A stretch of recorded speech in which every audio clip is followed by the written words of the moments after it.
and good morning to all participants. I want to thank Prime Minister Trudeau, Prime Minister Holness, Secretary General Guterres for keeping a focus on financing for development in the midst of this crisis. Let me start from simple facts. We will end 2020 with a smaller global economy than at the start of the year. 170 countries, almost 90% of the world, will be worse off. But of course, this downturn is anything but simple. The COVID-19 crisis is first and foremost a human tragedy. It is more complex, more uncertain, and more severe than anything we have seen in our lifetimes. In April, we projected a shrinkage of 3% for the world economy. Now we are receiving incoming data that indicate the contraction may be even more severe.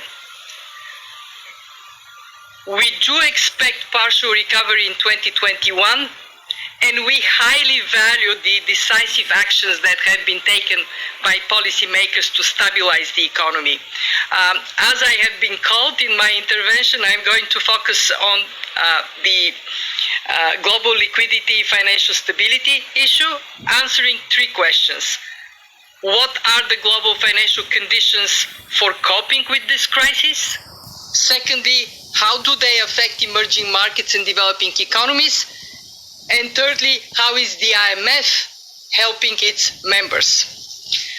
So let me first stress that actions taken after the global financial crisis to strengthen financial sector resilience are paying off.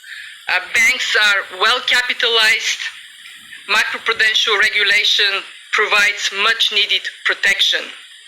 And crucially, central banks responded swiftly and forcefully to the dramatic shock of this crisis, as in February and March, volatility spiked, liquidity deteriorated significantly, and massive asset market dislocations materialized.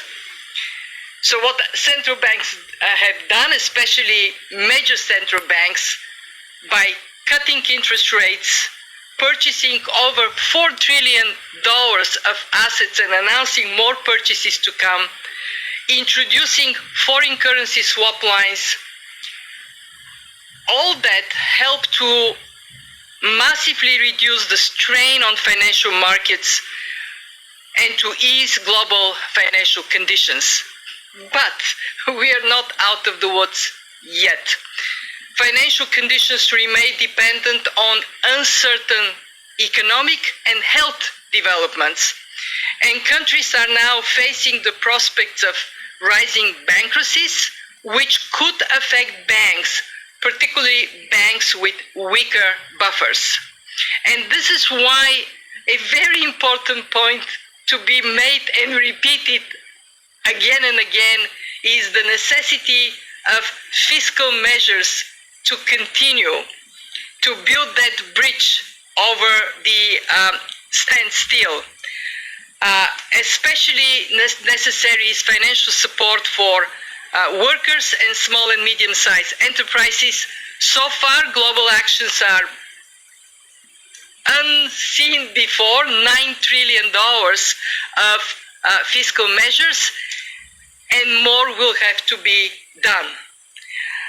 Let me move to what all does that mean for emerging markets and developing economies. As our moderator rightly pointed out, in the first 2 months of the crisis, of this incredible shock, we have seen unbelievable flight to safety. $100 billion left emerging markets and developing economies, more than 3 times the level that occurred during the global financial crisis. But with the massive increase in liquidity, especially by major central banks, and the provision of swap lines for some emerging markets, we have seen thankfully a reversal of this trend. Emerging economies with sound fundamentals are now able to return to markets and issue bonds. In fact, in April and in May until today, emerging market sovereigns have raised some $77 billion in debt issuance, mainly driven by investment-grade sovereigns, which makes a very, very important point of the significance of strong fundamentals, of building resilience during good times. And that takes me to what is top of mind for us at the fund, and these are countries with weaker fundamentals, especially those that are saddened by high debt levels. They are dependent on commodity export or dependent on tourism.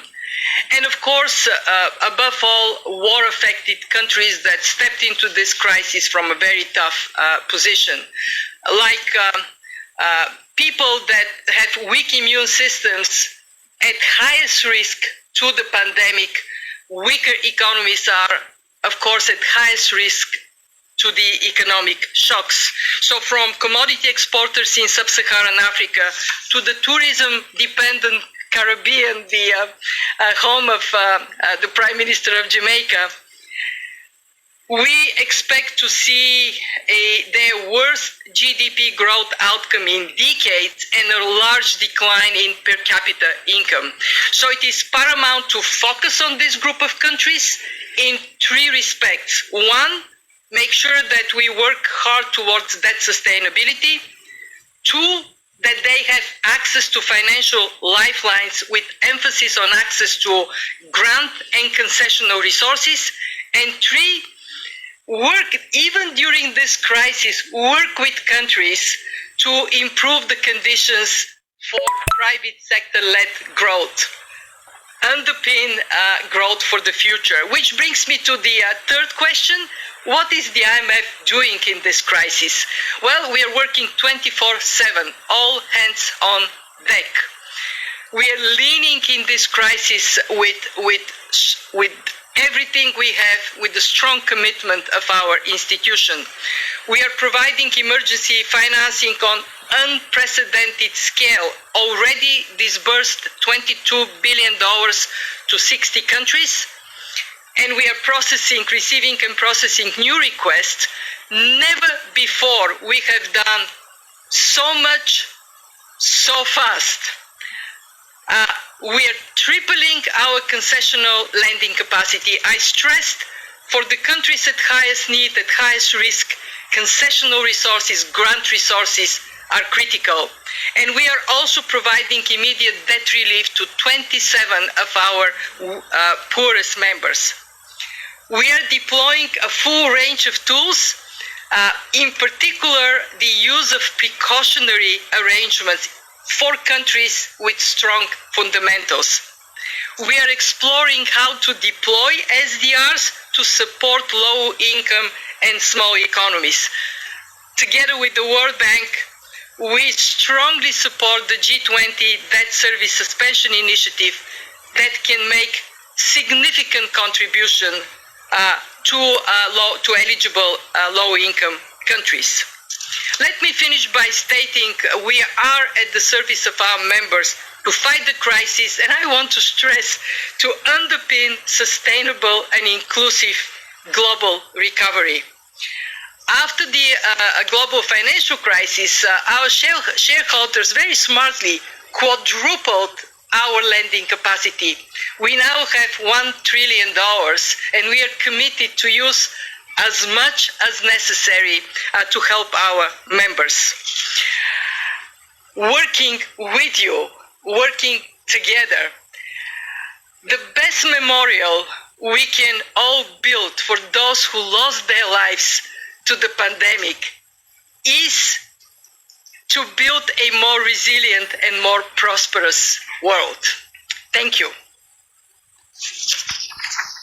Thank you very much, Georgieva.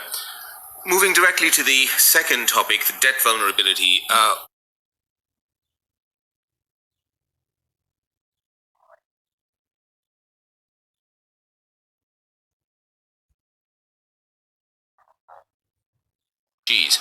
I now invite our